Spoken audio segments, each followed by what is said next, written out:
Bon lundi matin, Sophie, inspiratrice de joie. Hey, Colline, ça fait longtemps,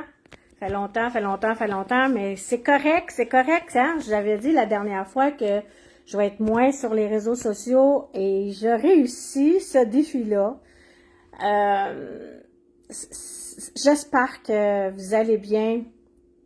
Avec tout ce qui se passe, je ne reviendrai pas sur ce que toutes les nouvelles qu'on reçoit.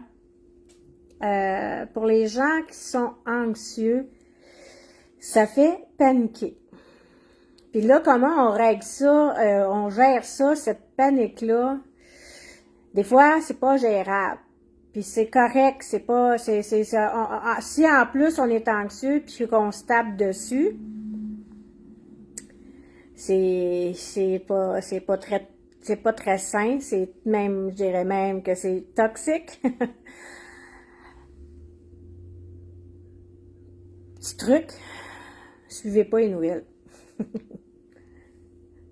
Vous n'êtes pas vraiment obligé de savoir tout ce qui se trame, tout ce qui se propose, toutes des suggestions, mais c'est jamais ça qui arrive. Puis là, on s'en est fait comme du sang de cochon, comme on dit. En tout cas, premier truc, c'est d'essayer de moins écouter les nouvelles. Puis essayer d'avoir des conversations avec les gens, pas basées sur ça. Moi, des fois, j'écoute par tricherie, j'écoute des conversations, soit dans des restaurants ou dans un centre d'achat, puis j'entends juste ça, parler de ça. Fait que choisissez des sujets qui vous nourrissent plus qui vous tirent vers le bas.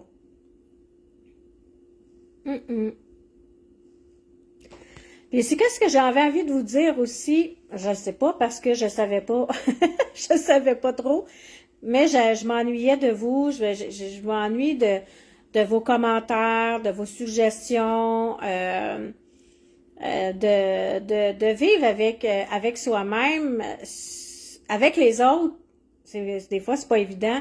Puis vivre avec soi-même. Mais commencez à vous aimer puis à vous respecter. Moi, je me suis respectée c'était comme j'étais trop dans les réseaux sociaux. Ça m'a amené beaucoup d'anxiété puis que j'ai pas besoin. Puis j'ai pas capable de gérer ça. La seule manière, c'est que je me retire tranquillement, puis je me sens mieux, pas de pression. Je sais que ma mission, c'est de partager puis d'inspirer, mais je peux faire ça dans un souper de famille, quand je rencontre des inconnus. Je continue à faire ma mission, même si je suis pas présente sur les réseaux sociaux. Fait que quand vous me prenez au vol, prenez l'énergie que je vous offre, prenez prenez ce temps d'arrêt pour écouter cette femme-là, cette binette-là, qui vous envoie plein d'énergie,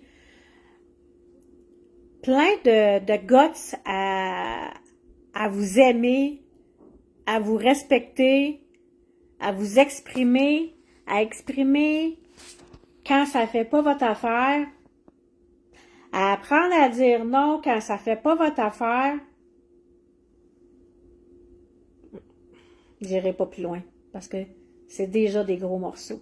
À se respecter, à s'aimer, à se respecter, à dire non quand ça est non. Pas peut-être. Puis quand vous êtes pas sûr, au lieu de répondre sur une pulsion, sur une émotion, puis de vouloir plaire à l'autre, prenez un recul. Puis pensez, est-ce que ça me tente vraiment? Ou c'est pour faire plaisir à l'autre? Mais des fois, c'est sûr que faire plaisir à l'autre, c'est plaisant. Mais quand c'est donnant. Puis c'est pas quand c'est toujours vouloir faire plaisir à l'autre. Alors, je vous souhaite une excellente journée. Un bon lundi, pluvieux. Il y a des endroits qui avaient pas d'électricité hier. On est tellement habitué à cette électricité-là. On dirait qu'il manque l'électricité, on dirait qu'on arrête de vivre. Mais je sais pas si vous avez déjà remarqué ça. Faites une prochaine fois quand il va manquer l'électricité, regarde, prenez conscience, on dirait qu'il y a moins de bruit. Moins de bruit mental. On se retrouve comme connecté vraiment en soi. Puis notre respiration est moins rapide parce qu'on dirait que c'est un temps mort. Prenez du temps. Choisissez un temps qui manque d'électricité. Pas nécessairement une vraie panne d'électricité, mais oh. C'est mon ami qui passait. Là, c'est live, hein? J'ai au comme oublié. Je voyais mon ami, j'ai pris du temps pour lui envoyer la main. Alors, passez une belle journée. Puis, aimez-vous, respectez-vous, et dites oui quand ça vous tente de dire oui, puis un non quand ça dit non en vous. Si Dieu le veut, on s'envoie. Bye bye!